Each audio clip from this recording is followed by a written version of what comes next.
Hello everyone, I welcome you all to my channel English through newspapers. दोस्तों, English through newspapers पर आपका बहुत बहुत स्वागत है। आज हम पढ़ने जा रहे हैं टाइम्स ऑफ इंडिया का एडिटोरियल पायलट प्रोजेक्ट, जो आज का ही है। इस पर एक नज़र डाल ले, डेट देख लेते हैं। ये टाइम्स ऑफ इंडिया फ्राइडे जनवरी 2 2026, और ये हमारा एडिटोरियल है पायलट प्रोजेक्ट, जो कि हम पढ़ने जा रहे हैं। तो इसको पढ़ने से पहले हम एक नज़र डाल लेते हैं जो हमारे लिए आवश्यक है। देखिए, ये एडिटोरियल है। एडिटोरियल हमेशा सरल नहीं होता, थोड़ा सा कॉम्प्लेक्स होता है compare to common news items जो होते हैं उनकी तुलना में। एडिटोरियल थोड़ा सा, क्योंकि एडिटर होता है अपने एक्सपीरियंस से लिखता है, तो वो कुछ बातें ऐसे लिखता है जो थोड़ा सा समझ नहीं होती है हमें। तो इसको समझने के लिए जाहिर सी बात है, वोकैबलरी एक हार्डल होता है, एक बाधा होती है, यानी कि वोकैबलरी। तो हमने वर्ड मीनिंग्स आपके लिए निकाल रखी हैं अलग से, समझाने के लिए, एक्सप्लेन करने के लिए, सिंप्लीफाई करने के लिए। और उन वर्ड मीनिंग्स को समझने के लिए देखिए, हमने इंग्लिश के वर्ड्स को इंग्लिश में ही एक्सप्लेन किया है। हम हिंदी में एक्सप्लेन करना नहीं चाहते, जबकि हम कर सकते हैं, लेकिन हम हिंदी में एक्सप्लेन इसलिए नहीं करना चाहते क्योंकि उससे आपकी कोई कैपेबिलिटी बिल्ड नहीं होती। एक हिंदी इंग्लिश के शब्द को लेकर हम उसका हिंदी वर्जन दे दें, आप उसका प्रयोग कर पाएंगे क्या? नहीं कर पाएंगे, बस उसको केवल जान पाएंगे। और जो हम जैसे हम पढ़ने जा रहे हैं, जैसे हमने इसके पैटर्न को समझाने की कोशिश की है आपको, कि कोई शब्द कैसे कंबाइन होता है, इसके आगे इसके पीछे क्या हो सकता है या क्या होना चाहिए। तो ऐसे तो कम से कम कैपेबिलिटी तो डेवलप हो रही है, विकसित हो रही है ना, कि हम उस शब्द को दोबारा अपनी छोटे से वाक्य में या किसी और जगह पे हम उसका प्रयोग कर सकते हैं अपने विवेक से। तो बस यही मेरी कोशिश है। तो इसीलिए मैंने इंग्लिश को इंग्लिश में ही रखा है। बस ये किया है कि जो कठिन इंग्लिश है उसको सिंप्लीफाई किया है सरल इंग्लिश से, यानी कि कठिन इंग्लिश के जो वर्ड्स हैं उनको सरल इंग्लिश में रखा है। और इसमें डरने की कोई बात नहीं, समझ में पूरी बात आएगी आपको। अब पूरी मेरी गारंटी है, आप इसको बस ध्यान से देखिए, सुनिए, समझिए और जुड़िए। हम चलते हैं अपने काम पर। देखिए, छोटी सी बात, हो सकता है आप नए हों, हमने इससे पहले जो वीडियोज अपलोड किए हैं उनमें आप बताया है, लेकिन फिर भी हम बता रहे हैं क्योंकि हर दिन कोई ना कोई नया आ सकता है। देखिए, अध्ययन की दृष्टि से हमारे सामने मनुष्य होता है और उसके सामने संसार होता है। यानी कि जो चीज़ें हैं आसपास, जैसे यहाँ पे लैंप है, फ़ोन है, और ये क्या कहते हैं कि टेबल है, चेयर है, ये सारी चीज़ें वस्तु तो संसार के अंतर्गत ही आएंगी। तो human being is a part and the rest of the world is a part. यानी कि मनुष्य एक तरफ है और सारा संसार एक तरफ है। मनुष्य को हम व्यक्ति मानेंगे, कोई व्यक्ति होगा, और संसार में कोई वस्तु मानेंगे। कोई अगर सिंगुलर है तो सिंगुलर हो गया, वस्तु हो गई, वस्तुएं हो जाएंगी प्लुरल होगा तो। अब ये ह्यूमन बींग, मनुष्य को हम ह्यूमन बींग कहेंगे। इसके लिए हम प्रोनाउन यूज कर सकते हैं, indefinite pronoun somebody. Somebody means कोई व्यक्ति या कोई वस्तु, मतलब कोई व्यक्ति, महिला या पुरुष, सॉरी। समबॉडी जब कहेंगे तो it could be a male, it could be a female, ठीक है। समबॉडी को हम ब्रीफली लिखेंगे एसबी। और संसार के अंतर्गत जो वस्तुएं आएंगी उनके लिए हम क्या प्रयोग करेंगे? समथिंग, अगर वो सिंगुलर है तो, ठीक है। वो लिविंग भी हो सकती है, नॉन लिविंग भी हो सकती है। उसके लिए जो प्रोनाउन आएगा, इंडेफिनिट प्रोनाउन, वो आएगा समथिंग, एसटीएच। अच्छा, समबॉडी लिखेंगे तो इसका अर्थ होगा कोई व्यक्ति, मनुष्य। अब वो मनुष्य कोई भी हो, ठीक है, मेल फीमेल। और जब हम वस्तु लिखेंगे तो ये एसटीएच, कोई वस्तु। अब इसमें देखो एक बात और भी समझ लो, कि इसमें जो एब्स्ट्रैक्ट आइडियाज होते हैं, एब्स्ट्रैक्ट नोशंस कह लें या आइडियाज कह लें, यानी कि जो भाववाचक बातें होती हैं, यानी कि जैसे विवेक, बुद्धि, ये सारी चीज़ें जो होंगी वो भी इसी में आएंगी, समथिंग में ही आएंगी, क्योंकि वो मनुष्य तो होती नहीं वो। तो उनको भी, जैसे हमने सुझाव की बात की, सलाह की बात की, आपकी सलाह मुझे अच्छी लगी तो आई लाइक योर एडवाइस। तो एडवाइस जो है, वो आपका क्या हो गया? ADVICE, वो नाउन हो गया। वो क्या, कौन सा नाउन हो गया? एब्स्ट्रैक्ट हो गया, ठीक है। अब सजेशन जो है वो भी, वो क्या है? इसी तरह का एब्स्ट्रैक्ट नाउन है। मुझे आपका सजेशन नहीं अच्छा लगा या मुझे उसका सजेशन नहीं अच्छा लगा तो I didn't like his suggestion. Suggestion क्या हो गया? वहाँ पे नाउन हो गया, वो भी एब्स्ट्रैक्ट नोशन हो गया, वो भी इसी में आएगा, वस्तु में ही आएगा, ठीक है। केवल मनुष्य अलग रहेगा, उसके लिए हमने समबॉडी एसबी लिखा है, और वस्तुएं जो होंगी एसटीएच लिखेंगे उसके लिए। और उसमें लिविंग हो, नॉन लिविंग हो, एब्स्ट्रैक्ट हो, कैसा भी हो, वो इसी में आएगा। अब देखो, समबॉडी और समथिंग का प्रयोग करते क्यों है, क्या क्या मतलब है इसका? देखिए, जब हम कोई शब्द लिखेंगे ना, तो हम उसका पैटर्न समझने की कोशिश करते हैं। यानी कि हमने ये बात बताई थी कि जैसे ये मान लो ये कागज है, इसमें कोई भी शब्द हम लाके ऐसे रख दें और ये समझे कि एडिटोरियल बन गया, तो ऐसे थोड़ी एडिटोरियल बन गया। उसके लिए एक पैटर्न होता है, एक सेंटेंस का अरेंजमेंट होता है। तो सेंटेंस का अरेंजमेंट पॉसिबल नहीं हो पाता जब तक हम शब्दों को ठीक तरह से फिट ना करें आपस में। और शब्दों को फिट करने के लिए हमें शब्दों के बारे में थोड़ा सा समझना होगा। जैसे हम दीवार पे ईंटें जोड़ते हैं, नए ईंटें जोड़ते हैं नई दीवार को खड़ी करने के लिए, तो नए ईंटें केवल रख देने मात्र से नहीं जुड़ जाते, उनके साथ थोड़ा सा काम करना पड़ता है। ठीक वैसे ही वर्ड्स भी ऐसे अचानक से नहीं जुड़ जाएंगे, ऑल ऑफ ए सडन रख दिया और शब्द जो बन गए अर्थ, ऐसा नहीं होता। तो हम उसको समझने के लिए ही हम ये कर रहे हैं कि हम कैसे कैसे आगे बढ़ते हैं, यानी कि शब्दों को जोड़ते हैं और वाक्य बनाते हैं।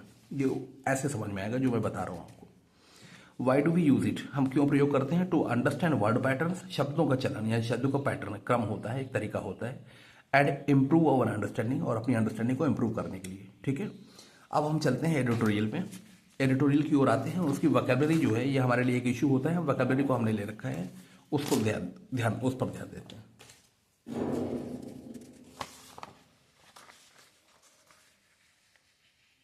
मेरे ख्याल से समझ में आ रहा होगा, दिख रहा होगा आपको साफ साफ। ठीक है, अब देखिए, to sign an agreement, to sign a contract, to sign a treaty. Agreement हो सकता है यानी कि करार, कॉन्ट्रैक्ट ठेका कह सकते हो या कुछ भी ऐसा हिंदी शब्द कॉन्ट्रैक्ट की जगह पे ट्रीटी संधि कहते हैं, एटसेट्रा। कोई भी चीज़ आप साइन करते हैं तो इसका मतलब क्या होता है? To make, you make a legal written agreement, यानी कि एक वैधानिक लिखित करार किया जाता है। यानी कि जब हम कोई ट्रीटी साइन करें या कॉन्ट्रैक्ट साइन करें या अग्रीमेंट साइन करें तो वैधानिक लिखित क्या होता है? करार उसको करना होता है, साइन करना होता है। ठीक है, टू साइन ये पहला शब्द हो गया। और बोनस क्या होता है? बोनस होता है एक्स्ट्रा अमाउंट ऑफ मनी, यानी कि अतिरिक्त धन जो दिया जाता है वो बोनस हो गया। यानी कि कोई लाभ हो, अमाउंट की जगह कोई मतलब बेनिफिट भी हो सकता है किसी और अन्य प्रकार का। अच्छा, bonus and extra amount of money. फिर आता है जूसी। जूसी यहाँ पे जो फलों के अर्थ में नहीं है, जूसी यहाँ पे लुक्रेटिव के अर्थ में है। जैसे जूसी ऑफर या जूसी डील, तो वो जूसी का मतलब गिविंग यू मैक्सिमम बेनिफिट, अधिकतम लाभ देने वाली, लुक्रेटिव लाभदायक, जूसी कहेंगे। स्कॉफ एट समथिंग, यानी कि स्कॉफ का मतलब होता है मजाक उड़ाना, हंसना। आप किसी के पहनने के ढंग पर या किसी के पहनावे पर मजाक मतलब हंस सकते हैं, या उसके बोलने के ढंग पर हंस सकते हैं, तो स्कॉफ करना हो गया, स्कॉफ एट समथिंग। ठीक है, अब स्कॉफ के देखो ये इंट्रांजिटिव वर्ब है, इसके साथ एट आएगा तब इसके बाद समथिंग आएगा। यानी कि you scoff at somebody's accent. Accent means manner of speaking, बोलने का ढंग जो होता है उसको एक्सेंट कह सकते हैं कि उसका एक्सेंट थोड़ा सा अलग है। तो you scoff at someone's manner of speaking, तो मैनर ऑफ स्पीकिंग क्या हो गया? बोलने का ढंग, वो भी एब्स्ट्रैक्ट नाउन हो गया। तो यहाँ समथिंग की जगह वो आ सकता है, accent, ACCENT। You scoff at somebody's dress, ये तुम किसी के पहनावे पर हंस सकते हो। Scoff at somebody's dress, dress यानी कि जो पहनावा होता है। ठीक है, तो स्कॉफ आया, एट आया, फिर ड्रेस आया, स्कॉफ आया, एट आया, फिर समबडीज एक्सेंट आया, इस तरह से करके हमारा सेंटेंस बन जाता है। तो जहां स्कॉफ के बाद एट आ रहा है वहां मॉक के बाद कुछ नहीं आएगा, ध्यान देना। To mock somebody's dress, to mock somebody's accent. ठीक है, सीधा सीधा मॉक के बाद आएगा, एट नहीं आएगा। ये इसके साथ आता है, इसके साथ नहीं आता है, ये समझना होगा। ठीक है, ऐसे ही यहाँ पे देखो, टू मेक फन ऑफ, मजाक बनाना किसी बात का या किसी वस्तु का, किसी व्यक्ति का या वस्तु का। ठीक है, लोग उसका मजाक बनाते हैं। People make fun of him, people make fun of his manner of speaking, people make fun of his English, people make fun of his knowledge, people make fun of his anything, his dress, etcetera. यानी कि लोग उसकी बात का मजाक बनाते हैं, उसकी इंग्लिश का मजाक बनाते हैं। हम जो भी हैं हंसने वाले, हंसे, क्या करना है उससे मतलब नहीं है। ठीक है, स्कॉफ के साथ ऐड आएगा, मॉक के साथ कुछ नहीं आएगा। एंड मेक फन ऑफ, ये जो ये एक छोटा सा फ्रेज है। फन यहाँ पे नाउन है, मेक फन ऑफ से इसको हमने बनाया है, ये ऐसा चलता है। ठीक है, अब आता है शेम फेस्ड। शेम होती ही शर्म, जानते ही होंगे आप, एम्बेरसमेंट। फेस्ड का मतलब चेहरा, यानी कि शर्मिला, शर्माया हुआ चेहरा का मतलब क्या हुआ? शर्मिंदा। ऑकवर्ड, अशेम्ड, एम्बेरस्ड, ये इसके ऑप्शनल हो गए, सब्स्टिट्यूट्स हो गए।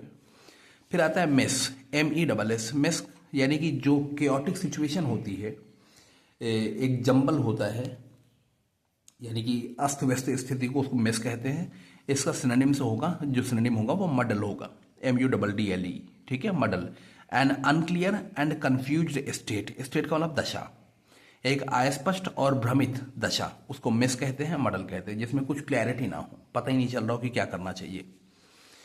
अब आता है पोच। To poach somebody, to poach something. पोच का मतलब होता है किसी का पीछा करना, एनिमल हो या पर्सन हो। अब भागेगा तो कोई वस्तु तो भागेगी नहीं अपने से, गाड़ी वाड़ी होगी तो बात अलग है, लेकिन यहाँ पे वस्तु है, मतलब वो to poach somebody, to poach something.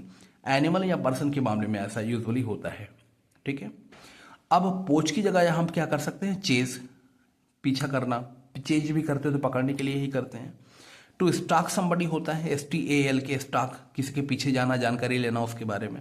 हम यहाँ फॉलो भी कर सकते हैं, गो आफ्टर भी कर सकते हैं, to go after somebody something, to follow somebody something, to chase somebody something, to poach somebody something, ठीक है ना, to run behind somebody something, ये भी कर सकते हैं। यहाँ पे बहुत सारे वर्ड्स जो हैं उस विकल्प में आ सकते हैं। तो यहाँ पोच का अर्थ हो गया है किसी को पकड़ना अपने फायदे के लिए। जब हम किसी जानवर को पकड़ते हैं तो या तो जैसे हिरन की पोचिंग होती है, डियर की, तो तो ये हिरन की पोचिंग होती है शायद उसकी स्किन की वजह से। इसी तरह एलिफेंट की पोचिंग होती है उनके टीथ की वजह से, टस्क की वजह से, जो एलिफेंट टस्क होता है ना, उसकी वजह से हाथियों को मारा जाता है। हिरन की स्किन के लिए ऐसा किया जाता है, शिकारी या जंगल के लोग ऐसा करते हैं, ठीक है। तो हम आगे चलते हैं, ये पोच हो गया। अब देखो राइवल है, राइवल क्या होता है, कॉम्पिटिटर, ये काउंटेबल नाउन है यहाँ। Rival to somebody something, rival to somebody जैसे समथिंग, ऐसे समझ लो जैसे मैंने अपनी एक दुकान, या मैं यहाँ अपनी छोटी सी एक दुकान चलाता हूँ, मेरे सामने एक दुकानदार, किसी एक और भी दुकान है, या किसी और ने भी दुकान खोल ली, तो अब मेरी भी वही दुकान है, उसकी भी वही दुकान है, तो हम दोनों में क्या होगा, एक तरह के we are rival to each other, we are rival to each other means rivals, हम लोग एक दूसरे के कंपटीटर हो गए। कंपटीटर यानी प्रतिद्वंदी, ठीक है, प्रतियोगी कह ले, प्रतिद्वंदी कह ले, तो द कंपटीशन भी कहते हैं, और कंपटीटर भी कह सकते हैं। तो राइवल टू समबडी समथिंग का मतलब क्या हुआ, किसी का प्रतिद्वंदी। अब यहाँ पे उड़ानों की बात हो रही है, एविएशन सेक्टर की बात हो रही है, तो अब एक तरफ इंडिगो है, फिर एयर इंडिया है, अब इसी तरह इंटरनेशनल में लुफ्थांसा वगैरह ये हैं, कुछ ऐसे स्पाइस जेट है। तो ये सारे जो एविएशन की क्या कहते हैं कि जो कंपनीज हैं, ये सारे क्या हो गए, आपस में कंपटीटर हो गए एक दूसरे के। Rival to somebody something, competitor या द कंपटीशन। फिर आता है सिंक इन। सिंक इन का मतलब जैसा सिंक का अर्थ होता है डूबना, नीचे जाना, यानी कि कोई भी चीज़ आपने डाली पानी में या कुछ भी ऐसा, तो धीरे धीरे वो नीचे बैठता है। तो सिंक इन यानी कि नीचे जाना, यानी कि इसका जो लिटरल एक अर्थ होता है, यानी कि जो हम इन जनरल करते हैं, टू गो और मूव डाउनवर्ड्स और डीपर, यानी कि नीचे धीरे धीरे, टू ग्रेजुअली हमने यहाँ लिखा नहीं चूंकि बहुत ज़्यादा हो जाता है, मतलब डेंस हो जाता है समझाना। तो to sink in means to gradually go deeper, to gradually go downwards, या टू ग्रेजुअली मूव डाउनवर्ड्स, या टू ग्रेजुअली मूव डीपर, यानी कि नीचे जाना धीरे धीरे। अब यहाँ पे जो सिंक इन आया है वो मानसिक रूप से आया है, यानी कि दिमाग में कोई बात जब धीरे धीरे समझ में आती है, जैसे किसी ने कोई शब्द शुरुआत में कहे, हमें उसकी बात समझ में नहीं आई, लेकिन जब हमने 2-4 साल जब देख लिया उसी फील्ड में काम करके, तब हमें उनकी बात समझ में आती है कि उन्होंने ऐसा क्यों कहा था। तो जब कोई मैसेज जब थोड़े समय बाद धीरे धीरे जब आपको समझ में आता है, रियलाइज होता है, तब आप कहते हैं कि now it finally sank in my mind, यानी कि मेरी बात, मतलब मेरे दिमाग में ये बात अब आई, अब समझ में आई। तो वही कह रहा है टू बी फुली अंडरस्टूड, या टू बी फाइनली अंडरस्टूड, या to be fully realised, to be finally realised, यानी कि अंत में समझ में आया कि ऐसा क्यों हुआ, ऐसा क्यों किया गया, ऐसा क्यों कहा गया, ठीक है। टू सिंक इन का अर्थ यहाँ पे एब्स्ट्रैक्ट सेंस में है, to be finally realised, to be fully realised at a later time, ठीक है, पॉसिबली आफ्टर एन एक्सीडेंट, या आफ्टर अ हार्ड टाइम, यानी कि थोड़ा कठिन समय के बाद, या फिर किसी दुर्घटना के बाद बात समझ में आती है। अच्छा, टू सिंक इन हो गया। To be immune to something, immune का होता है इम्यूनिटी, जानते होंगे आप, to be immune to something, ठीक है, इम्यून उसी का एडजेक्टिव है, इम्यूनिटी नाउन हो जाता है। तो इसका मतलब क्या हुआ कि to be protected against something, किसी बात से हम सुरक्षित होना, यानी यहाँ पे कह सकते हैं can't be affected by something. To be immune के बाद अब टू आता है यहाँ पे, ध्यान रखना, ठीक है ना, जैसे nobody is immune to illnesses, यानी कि बीमारियों से कोई भी इम्यून नहीं होता, प्रोटेक्टेड नहीं होता। Nobody is always immune to illnesses, तो कॉमन इलनेसेस, अब जो कॉमन इलनेसेस यानी कि सामान्य बीमारियां, तो nobody is immune to, immune के बाद टू आया, तब आया समथिंग, समझ गए। तो इसलिए अब ऐसे केवल इम्यून का अर्थ क्या हो गया, सुरक्षित जान के तुम क्या कर लोगे, जब तक तुम्हें पता नहीं चलेगा कि आगे क्या प्रोनाउन या क्या प्रेपोजिशन लगाना चाहिए, या क्या मतलब आगे का क्या तरीका है उसका शब्द को प्रयोग करने का। To be immune to something, can't be affected by something, या to be protected against something, ठीक है। नेक्स्ट आता है साइन अप फॉर। अब देखो यहाँ पे फॉर भी आ सकता है, टू डू भी आ सकता है, ध्यान दे दीजिएगा। साइन अप फॉर समथिंग या sign up to do something, तो इसका मतलब क्या हुआ, to arrange to do a course of study, या to agree to do something, यानी कि कुछ करने के लिए सहमत होना। जैसे हमने एग्जाम्पल दिया है यहाँ पे, she had signed up for evening classes, यानी कि उसने इवनिंग क्लासेस के लिए साइन अप किया है, यानी कि आने की बात की है, पेमेंट दिया है, एनरोलमेंट किया है, etcetera. When you sign up for something it means you agree to do something and you take a step towards that direction, एक तरह से. फिर आता है ओवर हाफ. अब दूसरा एग्जाम्पल है, ये एग्जाम्पल दिया है, over half the people signed up to do engineering. Over half the people यानी आधे से ज्यादा लोग साइंड अप ने साइन अप किया है टू डू इंजीनियरिंग के लिए, इंजीनियरिंग करने के लिए, यानी कि आधे से ज्यादा लोगों ने इंजीनियरिंग करने के लिए साइन अप किया है. समझ गए. तो sign up to do something भी होता है, साइन अप फॉर समथिंग भी होता है, दोनों का अर्थ एक सा ही है. तो ये हमारी पहला पन्ना था. टू साइन एन अग्रीमेंट यहां से दिया है, हल्का सा एक नजर डालें. Sign an agreement, bonus extra amount, juicy lucrative, scoff at means mock या make fun of, shame faced embarrassed, ashamed awkward, miss muddle, poach somebody something means to change somebody something, पीछे पड़ना. और इसके बाद rival to somebody something means a competitor, यहां पे ए लिख सकते हैं, ए लिख लो आप, आसान हो जाएगा. A rival to somebody something, a competitor to somebody something. ठीक है. सिंक इन का मतलब कोई मैसेज जो है वो बाद में हमारी समझ में आता है. फ्लैश ऑन, डॉन ऑन, एक ऐसे वर्ब्स हैं, आप पता नहीं आप जानते हैं नहीं जानते, वो इसी कॉन्टेक्स्ट में आएंगे, सिंक इन के कॉन्टेक्स्ट में आएंगे. टू सिंक इन का मतलब क्या हुआ? To go downwards, to go deeper, to move downwards, to move deeper, और टू बी फुली अंडरस्टूड और टू बी फाइनली अंडरस्टूड, और टू बी फुली रियलाइज और टू बी फाइनली रियलाइज, यानी कि अंत में बात समझ में आ गई, वो सिंक इन हो गया.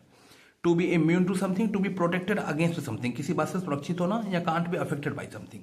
फिर साइन अप फॉर समथिंग का मतलब क्या? To arrange to do a course और एग्री टू डू समथिंग, किसी बात के लिए साइन अप करना यानी कि उसके लिए सहमत होना. दूसरा पन्ना.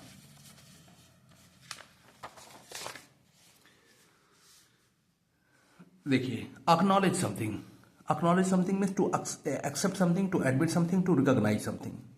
कोई चीज स्वीकारना, मतलब मानना, रिकॉग्नाइज करना, पहचानना. एविएशन जो होता है, एविएशन सेक्टर की बात है, तो एविएशन सेक्टर में क्या क्या आता है? देखिए, डिजाइनिंग हो गया, बिल्डिंग हो गया, फ्लाइंग हो गया, कीपिंग हो गया, एयरक्राफ्ट.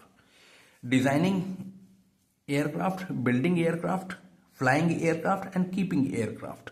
अब जहां बिल्डिंग है वहां मैन्युफैक्चरिंग भी कह सकते हैं, और जहां कीपिंग है वहां मेंटेनिंग भी कह सकते हैं. समझ गए. एविएशन सेक्टर में the designing, building, flying and keeping aircraft means designing, manufacturing, flying and maintaining aircraft, ये इसमें आ गया एविएशन सेक्टर में. एडुकेट, एडुकेट का अर्थ हो गया रीजनेबल, एक्सेप्टेबल, सेटिस्फैक्टरी, सफिशिएंट भी कह सकते हैं. जैसे हमने कहा आवर रिसोर्सेज आर एडुकेट, तो हम कह सकते हैं वहां पे इसका अर्थ हो गया सफिशिएंट. ठीक है, पर्याप्त या इनफ भी कह सकते हो, एडुकेट. ठीक है. अच्छा, फिर आता है टू ट्रेन. टू ट्रेन, अब देखो ये इंटरेस्टिंग वर्ब है. इंटरेस्टिंग का मतलब दोहरी है. ये दोहरी का मतलब क्या हुआ कि जब आप ट्रेन करते हैं, ट्रेन इंट्रांजिटिव वर्ब होती है, इसके बाद कोई ऑब्जेक्ट नहीं आता. You train in something, you train in some skill का, इसका मतलब आप सीख रहे हैं. वहां पे वर्ब जब इंट्रांजिटिव होगी, यू आर लर्निंग. और जब आप ट्रेन के बाद कोई ऑब्जेक्ट आ जाता है, I am training him, I am training these students, तो इसका मतलब वहां पे क्या होगा? स्टूडेंट्स वगैरह, तो मैं उनको पढ़ा रहा हूं. आई एम ट्रेनिंग का मतलब आई एम ट्रेनिंग देम, यानी कि मैं उनको प्रशिक्षित कर रहा हूं. अगर हम ये कह दें कि I am training in computer science, इसका मतलब मैं कंप्यूटर साइंस में ट्रेनिंग ले रहा हूं. ठीक है, यानी कि पढ़ रहा हूं. तो ट्रेन इंटरेस्टिंग यानी कि दोहरे अर्थ की वर्ब है. इंट्रांजिटिव होगी तो सीख रहे हैं, और ट्रांजिटिव होगी तो सिखा रहे हैं. ध्यान रखिएगा. टू बी टॉट यानी कि पढ़ाया जाना, और टू लर्न द स्किल्स यानी कि कोई स्किल से सीखना है, जब पढ़ाया जाना, एक ही बात हो गई. टू एस्टिमेट समथिंग, एस्टिमेट का मतलब क्या होता है? एक अप्रोक्सीमेट गेस होता है ना, उसको कहते हैं estimate. To form an idea of the cost, size और value of something without exact calculation, यानी कि बिल्कुल निश्चित कैलकुलेशन के बगैर कोई विचार बनाना, उसकी कीमत का, उसके आकार का, उसकी मतलब महत्व का, वो एस्टिमेट करना हो गया. टॉप नॉच एडजेक्टिव है, एक्सीलेंट कहते हैं. Excellent of the highest quality, of the highest level, of the highest standard. ठीक है ना. एक्सपेंशन जो है, एक्सपेंशन विस्तार होता है. इंक्रीज इन साइज और increase in amount, increase in value. जब आप बढ़ते हैं, कोई चीज बढ़ाते हैं, तो वो एक्सपेंशन में आ गया. अनकाउंटेबल, काउंटेबल दोनों हैं. Expansion, increase in size, increase in amount, increase in value. ठीक है, तो बस इतने ही शब्द हमने यहाँ से, इसमें ज्यादा है नहीं, ज्यादा बड़ा नहीं है, छोटा ही है. तो एक्नॉलेज, एक्सेप्ट करना, एडमिट करना. एविएशन, डिजाइन करना, मैन्युफैक्चर करना, फ्लाई करना, मेंटेन करना. Adequate, sufficient, enough, reasonable, acceptable, satisfactory. Train का मतलब सीखना, यहाँ पे इंट्रांजिटिव है. और उसके बाद एस्टिमेट, हाँ सॉरी, ये तो हो गया ना, एक्नॉलेज एविएशन, एडुकेट ट्रेन का सीखना अर्थ हो गया, लर्न करना। एस्टिमेट का होना to form an idea of the cost size और value of something. Top notch excellent of the highest quality, और expansion increase in size amount value. ठीक है, अब हम आगे आते हैं पैसेज पर। मीनिंग्स हमने एक्सप्लेन कर दिया आपको, हम थोड़ा जूम इन करेंगे 1 मिनट के लिए।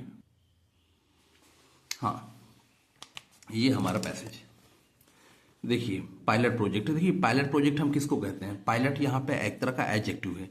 जब भी कोई नया कार्यक्रम या कोई भी नया प्लान जब हम उसको अमल में लाना चाहते हैं तो उसको हम थोड़े समय के लिए हम उसको टेस्ट करते हैं ऑन ए स्मॉल स्केल। यानी कि कोई भी नई पॉलिसी, नया प्लान या कोई नया चेंज जब हम उसको स्मॉल स्केल पे टेस्ट करने के लिए जब हम चलाते हैं, यानी कि ऑपरेट करते हैं, रन करते हैं, तो उसको हम कहते हैं पायलट प्रोजेक्ट। अगर ये टेस्ट हमारा सफल होता है तो हम इसको और बड़ा करेंगे, धीरे धीरे हम इसको फुल फ्लेज्ड स्केल पे ले जाएंगे, पूरी तरह से इसको लागू करेंगे, इम्प्लीमेंट करेंगे। लेकिन जब हम कोई ट्रायल रन करते हैं, यानी कि टेस्ट करते हैं किसी चीज़ का, तो हम उसको पायलट प्रोजेक्ट कहते हैं। अब यहाँ चूंकि पायलट की एविएशन सेक्टर की बात है तो लिहाजा पायलट की ही प्रॉब्लम है एक्चुअली। यानी कि जो कैप्टन है, यानी कि जो एयरक्राफ्ट यानी कि प्लेन चलाएंगे, यानी कि प्लेन को जो उड़ाएंगे लोग, उन्हीं की क्राइसिस है। तभी ऐसा हुआ था ये इंडिगो और एयर इंडिया की जो क्राइसिस हम लोगों ने देखी है अभी 1 महीने पहले। Pilot project for Indian aviation to continue growing fast, यानी कि इंडियन एविएशन के लिए लगातार आगे बढ़ने के लिए, for Indian aviation to continue growing fast, investment in world class pilot training facilities is a must. Investment का मतलब निवेश किसमें? वर्ल्ड क्लास पायलट ट्रेनिंग, यानी कि विश्व स्तर की पायलट ट्रेनिंग फैसिलिटीज में, सुविधाओं में, इज अ मस्ट। देखो जब हम मस्ट यहाँ पे, कि मस्ट के बाद पहले ए लगाते हैं ना, a must, this is a must, तो मस्ट का मतलब होता है this is highly essential. Highly essential means absolutely necessary, यानी कि बहुत ही जरूरी, बिल्कुल जरूरी है। नॉन निगोशिएबल कह सकते हैं हम इसको। नॉन निगोशिएबल यानी कि इसके बगैर काम चल ही नहीं सकता। Can't do without it. Can't do without it का मतलब इसके बगैर रह ही नहीं सकते। ऐसे समझ लो जैसे आपकी सांस हो गई तो ये मस्ट है। या मान लो अगर खाना खाना है तो भाई कम से कम रोटी हो, सब्जी हो, तो ये मस्ट हो गया, एब्सोल्युटली नेसेसरी। ठीक है ना?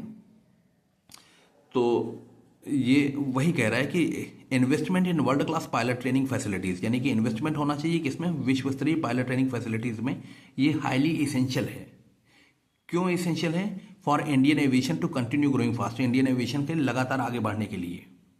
ठीक है, ये हमारा ये सब हेडिंग था, ये पायलट प्रोजेक्ट्स की हेडिंग है, सब हेडिंग ये था। अब ये हम आते हैं पैसेज पे, एडिटोरियल पे। What would you say to a ₹50 lakh signing bonus? I hope it is clear now. Okay, what would you say to a ₹50 lakh signing bonus? Signing bonus होता है यानी कि इनिशियल अमाउंट, यानी कि जब आपने कोई प्रोग्राम साइन किया, यानी कि कोई कॉन्ट्रैक्ट साइन किया और आपको बोनस मिल रहा है, तो यानी कि वो इनिशियल अमाउंट थोड़ा सा एक्स्ट्रा अमाउंट है। बोनस का मतलब क्या हुआ? Extra money. हमने आपको लिखा है शायद, इसमें नहीं लिखा है, हाँ लिखा है, बोनस बताया है, an extra amount of money, additional money एक तरह से। तो what would you say to a ₹50 lakh signing bonus? तो आप 50 लाख के साइनिंग बोनस को क्या कहेंगे? यानी कि जो अतिरिक्त धन दिया जा रहा है। अब बताओ, ये अतिरिक्त है यानी कि सैलरी के अलावा। ये छोटा अमाउंट तो है नहीं इंडियन कॉन्टेक्स्ट में, मतलब भारतीय संदर्भ में अगर हम देखें तो ये छोटा अमाउंट नहीं है। तो what would you say to a ₹50 lakh signing bonus if you are an IndiGo or Air India captain eyeing juicy offers and better work conditions abroad, you might scoff. अगर आप इंडिगो या एयर इंडिया कैप्टन हैं, जो जूसी ऑफर्स की आप तलाश कर रहे हैं, यानी कि लुक्रेटिव ऑफर्स की तलाश कर रहे हैं और बेटर वर्क कंडीशन की तलाश कर रहे हैं, यू माइट स्कॉफ, तो आप इस पर हंस सकते हैं। क्यों? क्योंकि ये और छोटा है आपके लिए, क्योंकि इतनी ज़्यादा कीमत है। यानी कि 50 लाख रुपए छोटे नहीं होते, कम नहीं होते पायलट ट्रेनिंग के लिए, यानी कि एक्स्ट्रा दिया जाए उनको बोनस में।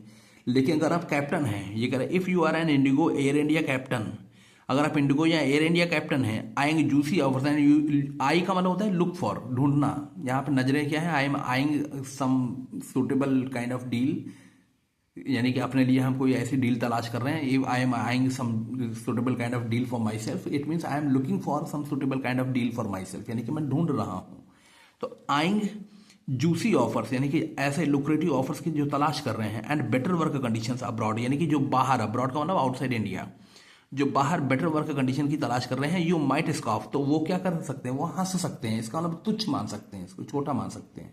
इसका मतलब ये हुआ कि उनको 50 लाख रुपए जो है एडिशनल आप दे रहे हैं वो छोटा है, वो और ज्यादा चाहते हैं। क्यों और ज़्यादा चाहते हैं? क्योंकि इनकी क्राइसिस है, इनकी इस समय एक तरह से कह सकते हो कि रिक्वायरमेंट है, हाईली रिक्वायरमेंट है, हाई रिक्वायरमेंट। ठीक है, तो what would you say to ₹50 lakh signing bonus if you are an IndiGo or Air India captain eyeing juicy offers and better work conditions abroad, you might scoff. तो आप इस पर हंस सकते हैं, but airlines left Shem faced after last month FDTL flight duty time limitations. लेकिन airlines जो हैं, जो ये इंडिगो एयर इंडिया की बात कर रहे हैं, ये लेफ्ट शेम फेस्ड, देवर लेफ्ट एम्बेरस्ड, मतलब ये इनको शर्मिंदा हो गए हैं, शर्मिंदा होना पड़ा आफ्टर लास्ट मंथ FDTL क्या है? Flight duty time limitation. अब देखो जो होता ऑपरेशनल यानी कि होता है ऐसे किसी भी एयरक्राफ्ट का, तो एयरक्राफ्ट के जो पायलट को टाइम असाइन किया जाता है कि इतने घंटे इनकी ड्यूटी होगी, इससे ज़्यादा इनकी ड्यूटी नहीं होनी चाहिए। अगर उससे ज़्यादा एक्सीड करती है, मान लो जैसे 8 घंटे की ड्यूटी तय की, अब 8 घंटे से ज़्यादा की उनकी ड्यूटी लगाते हैं यानी फ्लाइट ऑपरेशन की, तो उसमें फिर एक्सीडेंट के चांसेस हो गए, फटीग हो जाता है, उनको थक जाते हैं, वो फटीग है, टायर्डनेस है और लैक ऑफ फोकस है। यानी कि जब 8 घंटे लगातार हमने फोकस दे दिया, अब हमारी एनर्जी तो ड्रेन हो गई पूरी। अब हम उसके बाद 9 घंटे, 10 घंटे, 11 घंटे, 12वें घंटे जो हम बैठेंगे वही काम करने, तो हमारा फोकस क्या होगा? थोड़ा सा डाउन हो जाएगा, यानी कि शेक होने लगेगा, हिलने लगेगा, फोकस नहीं बन पाएगा।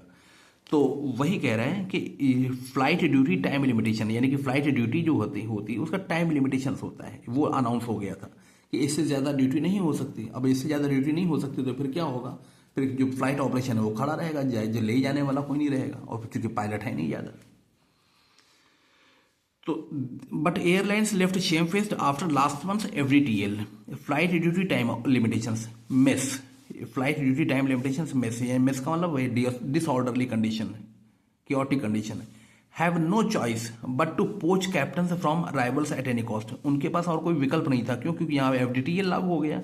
यानी कि मान लो अगर हमारे पास 100 पायलट हैं और 100 पायलटों ने 100 उड़ानों में अपनी पूरी सर्विस दे दी, और अपनी सर्विस पूरी दे दी उन्होंने, तो उसके पास उसके बाद जो है वो 8 घंटे के बाद पूरी सर्विस ड्यूटी हो गई उनकी।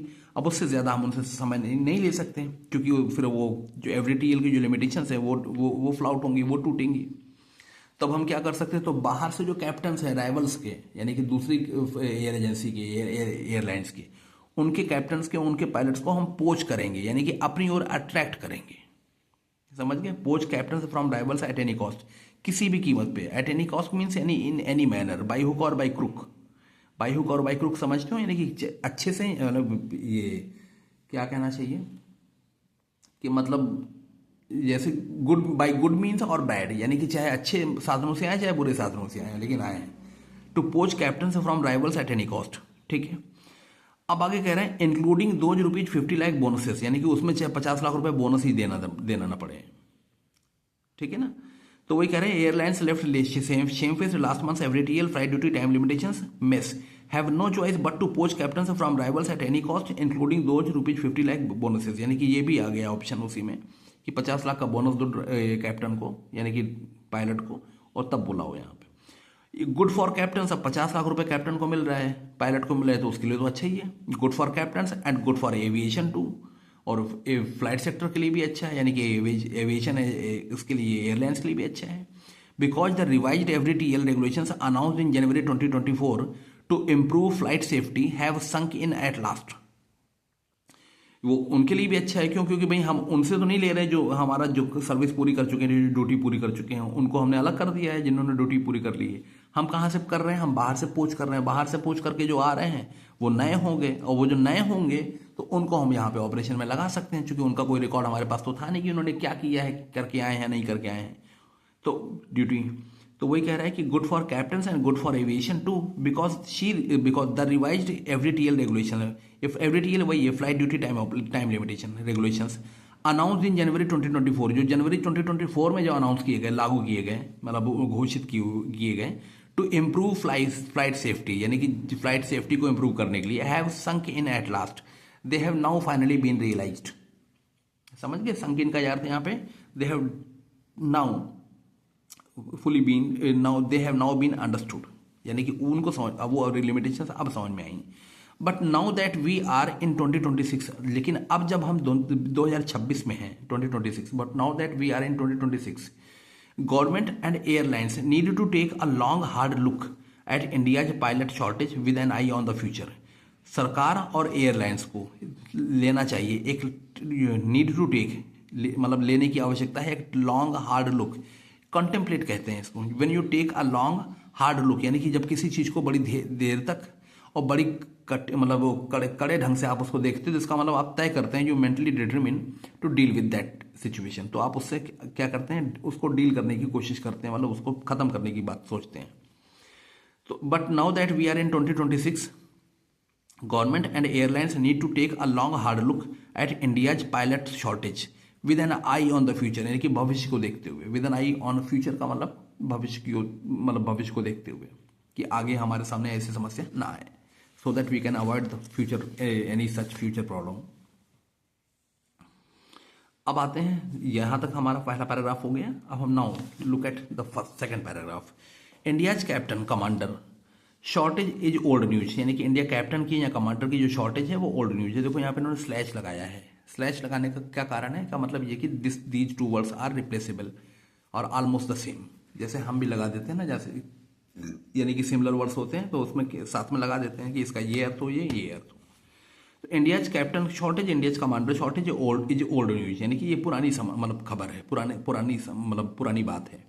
इन अगस्त 2024 गवर्नमेंट एक्नॉलेज इट, अगस्त 2024 यानी कि 2024 में अगस्त में सरकार ने इसको एक्नॉलेज किया, इसको स्वीकारा, माना। It acknowledge it while denying a shortage of pilots overall, जबकि यानी कि ओवरऑल पायलट की शॉर्टेज को डिनाई करते हुए कि भाई हाँ ठीक है ये कम है लेकिन इतनी ज़्यादा कम नहीं है, तो इसको पूरी तरह से यानी कि बाई वाइल डिनाइंग, जबकि denying a shortage of pilots overall, यानी कि पायलट की शॉर्टेज को डिनाई करते हुए उन्होंने इसको स्वीकार किया कि हाँ है समस्या लेकिन इतनी ज़्यादा नहीं है, कुछ ऐसा।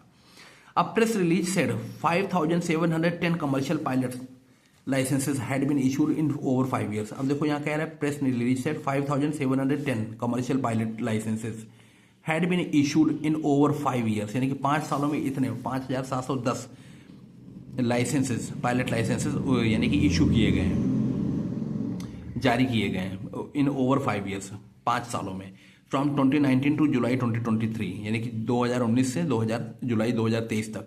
And considering that India's airlines employ around 12,000 pilots, और ये मानते हुए या ये विचार करते हुए, and considering that India's airlines employ around 12,000 pilots, this number seems satisfactory, यानी कि इंडिया की जो एयरलाइंस हैं उनको वो कितना एम्प्लॉय करती हैं, वो 12,000 पायलट्स एम्प्लॉय करती हैं, और दिस नंबर सीम्स सेटिस्फैक्ट्री, और ये संख्या जो है संतोषजनक है। If you ignore the fact that India is the world's fastest growing aviation market now, अगर आप इस बात को इग्नोर कर दें यानी कि नज़रअंदाज कर दें कि इंडिया जो है is the world's fastest growing aviation market now, यानी कि अब विश्व की सबसे बड़ी विकसित हो रहा बाजार है किसका, एविएशन सेक्टर का, यानी कि बहुत सारे फ्लायर्स हैं यहाँ पे आने जाने वाले लोग। 230 MN जो लिखा है मिलियन है, ये मिलियन 1 मिलियन इज 10 lakhs, यानी कि 10 लाख होता है। 230 यानी कि कितने हो गए, बहुत सारे हो गए। 230 मिलियन पैसेंजर्स इन 2024, यानी कि 230 मिलियन पैसेंजर्स, 230 को 10 से गुणा कर लीजिए आप, 10 lakhs हो जाएंगे वो, ठीक है। 2300 lakhs हो गए इसका मतलब, ठीक है। तो 2300 lakhs पैसेंजर इन 2024 में थे, ठीक है। And considering that India's airlines employ around 12,000 pilots, this number seems satisfactory if you ignore the fact that India is the world's fastest growing aviation market now. 230 million passengers in 2024, यानी कि यहाँ पे 2024 में 230 million passengers थे। What is adequate today won't be soon, अभी जो पर्याप्त है, what is adequate today यानी कि अभी जो पर्याप्त है, sufficient है, won't be soon वो आगे नहीं रहेगा, वो जल्द ही वो अपर्याप्त हो जाएगा। Because our potential, our growth is rising, means more and more people are traveling through planes, traveling through aircraft, and therefore when there are more passengers then we will require more pilots, ठीक है। आगे चलते हैं। अब यहाँ पे आ गए हम, थर्ड पैराग्राफ है, बाई गवर्नमेंट्स ओन एडमिशन। अब देखो जब हम ये कहते हैं by governments own admission, admission मतलब स्वीकारोक्ति कहते हैं। स्वीकारोक्ति मतलब जब आप कोई बात मानते हैं, यानी किसी ने कोई गलती की और आप कहें कि हाँ होगी गलती, तो इसका मतलब by your own admission you admit your fault, यानी कि आप अपनी बात, अपने मुंह से ही अपनी बात मानते हैं। तो वही कह रहे हैं बाई गवर्नमेंट्स ओन एडमिशन, ये एडीएम है एक प्रकार से। 40% of Indian commercial pilots train abroad, 40% जो पायलट्स होते हैं इंडियन कमर्शियल पायलट्स, यानी कि भारत के जो कमर्शियल पायलट्स होते हैं वो ट्रेन अब्रॉड यानी कि बाहर ट्रेनिंग लेते हैं। ट्रेन अब्रॉड मीन्स बाहर ट्रेनिंग लेते हैं। That means training facilities at home are inadequate, यानी कि इससे पता चलता है कि ट्रेनिंग फैसिलिटीज जो हमारे यहाँ एट होम हमारे घर पे है यानी कि भारत में है, आर इन एडुकेट, वो क्या है, इन एडुकेट है, यानी कि वो पर्याप्त नहीं है। प्लस इसके साथ the market for pilots is global, और जबकि मार्केट क्या है, ग्लोबल है, यानी कि हमारे यहाँ फैसिलिटीज उतनी अच्छी है नहीं, और जबकि मार्केट क्या है, ग्लोबल, यानी कि विश्व स्तरीय सारे देशों से लोग हमारे यहाँ आते हैं। Last January Lufthansa for example announce plans to hire 800 pilots within the year. Last January Lufthansa ने क्या किया कि उन्होंने अनाउंस किया plans to hire 800 pilots, 800 pilots को हायर करने का प्लान बनाया विद इन द ईयर, यानी कि एक साल के अंदर। अदर मेजर ग्लोबल प्लेयर्स, अन्य जो बड़े ग्लोबल प्लेयर्स हैं, वैश्विक प्लेयर्स का मतलब वही हो गए जो एयरलाइंस हो गई। अब जैसे मार्केट प्लेयर्स कहते हैं ना, तो बाजार के खिलाड़ी, तो बाजार के खिलाड़ी जो वही बड़ी बड़ी कंपनियां हो गई, ठीक है। तो other major global players are also expanding, अन्य जो मेजर यानी कि ग्लोबल प्लेयर्स हैं वो भी एक्सपैंड कर रहे हैं, वो भी बढ़ रहे हैं। इन 2029 Boeing had estimated that 645,000 new pilots would be needed bye 2040 world wide. Boeing ने ये एस्टिमेट किया था, एक आइडिया फॉर्म किया था, अप्रोक्सीमेट एक तरह से गेस किया था। बोइंग इन 2029 में बोइंग हैड एस्टिमेटेड दैट 645,000, ये देखो 1000 ना, 1/10,000, 645,000 new pilots would be needed की जरूरत होगी, यानी कि इतने 645,000 नए पायलट्स की जरूरत होगी बाई 2040 वर्ल्ड वाइड, यानी कि पूरे विश्व स्तर पे, यानी कि 645,000 पायलट्स की जरूरत होगी। ये बोइंग ने एस्टिमेट किया था, कब किया था, 2019 में। आगे देखते हैं। लार्जली बिकॉज ऑफ एक्सपेंशन, क्योंकि विस्तार हो रहा है, मुख्य रूप से विस्तार के लिए, but also to replace retirees, इसके अलावा also to replace retiree means the people who are going to stop serving, यानी कि रिटायर करने का मतलब क्या होता है, जब आप when you retire you stop serving, आप काम करना बंद कर देते हैं, owing to your old age increase age, यानी कि जो अब यानी कि एडवांस एज होती है ना, जैसे जैसे बंदा बढ़ता है तो रिटायरमेंट की तरफ आता है। तो ये कह रहा है कि बोइंग ने ये एस्टिमेट किया था कि 645,000 नए pilots would be needed by 2040 world wide, यानी कि 2040 तक 645,000 नए पायलट्स चाहिए। अब लार्जली बिकॉज ऑफ एक्सपेंशन, क्योंकि एक्सपेंशन भी एक कारण है, और इसके अलावा रिप्लेस करना, किनको रिप्लेस करना, जो रिटायरीज हैं उनको भी, जो रिटायर हो रहे हैं। So India really needs to invest in top notch pilot training facilities, इसलिए भारत को चाहिए, रियली नीड्स, वास्तविक रूप से इसको आवश्यकता है, टू इन्वेस्ट इन, यानी कि धन लगाने की, यानी कि इन्वेस्ट करने की, top notch pilot training facilities, high level pilot training facilities जो अपने यहाँ विकसित करें, ठीक है। Now this is the last paragraph. Even US isn't immune to pilot shortages, यानी कह रहा है कि यहां तक कि यूएस भी इम्यून नहीं है, इम्यून का मतलब अनप्रोटेक्टेड, मतलब प्रोटेक्टेड नहीं है। Even US isn't immune to pilot shortages, यानी कि यूएन भी पायलट शॉर्टेज से मुक्त नहीं है, मतलब ये हुआ, वहां भी ये समस्या प्लेग करती है, this shortage plagues there as well, plagues US as well. US isn't immune to pilot shortages, it faced its first serious shortage in 1964, उसने अपना पहला, यानी कि यूएस की बात कर रहा है कि उनके यहाँ जो पहली गंभीर जो शॉर्टेज हुई थी वो 64 में हुई थी, 1964 में। When increasing reliance on missiles had reduced pilot jobs in the air force.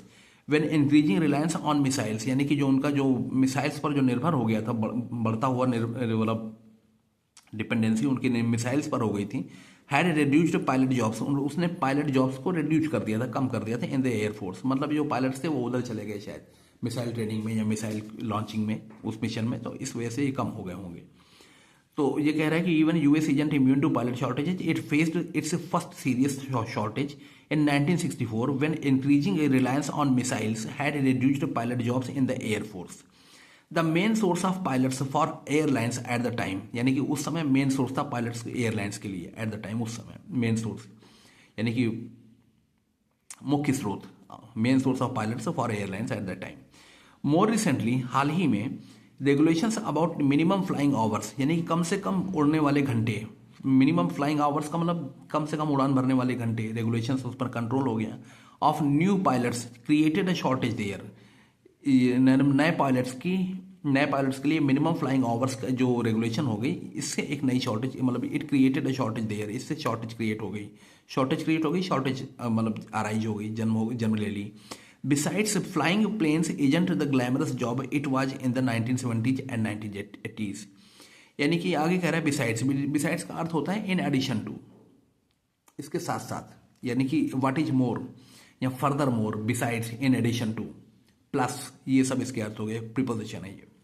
Besides flying planes isn't the glamorous job it was, यानी कि प्लेन उड़ाना अब उतना ग्लैमरस यानी कि उतना आकर्षक जॉब नहीं रह गया, attractive job. It was in the 1970s and 1980s, यानी कि 70s और 80s में जितना इंटरेस्टिंग या जितना ग्लैमरस जॉब था ये प्लेन उड़ाना, उतना ज़्यादा इंटरेस्टिंग जॉब अब नहीं रह गया, ग्लैमरस नहीं रह गया, अट्रैक्टिव नहीं रह गया, चार्मिंग कह लो, अट्रैक्टिव कह लो। So not enough young people are signing up, so इसलिए नए not enough young people are signing up, नए लोग नहीं आ रहे हैं ज़्यादा signing up for flying planes. That is why now is the time to plan and invest in pilot training, यही कारण है कि अब इसमें समय देने की जरूरत है, टाइम भी देना है। That is why now it is time, यानी कि नाउ इज द टाइम, अब वो समय आया है टू प्लान, यानी कि प्लान मतलब योजना बनाएं, एंड इन्वेस्ट और लगाएं, पैसा लगाएं इन पायलट ट्रेनिंग में। समझ गए? ठीक है, तो ये हमारा पैसेज था, एडिटोरियल था पायलट प्रोजेक्ट। तो हमने इसमें देखा कि जो एविएशन सेक्टर है वो उसको आगे बढ़ने के लिए उसमें जो एडिटोरियल है, एडिटर महोदय वो चाहते हैं कि वर्ल्ड क्लास ट्रेनिंग फैसिलिटीज़ यहाँ पे डेवलप हो इंडिया में। तो दोस्तों यही था आज का पैसेज 2 तारीख का। फिर हम कल मिलते हैं एक नए पैसेज के साथ। आपको अच्छा लगा हो, कुछ समझ में आया हो तो फिर चैनल को सब्सक्राइब करिएगा। धन्यवाद।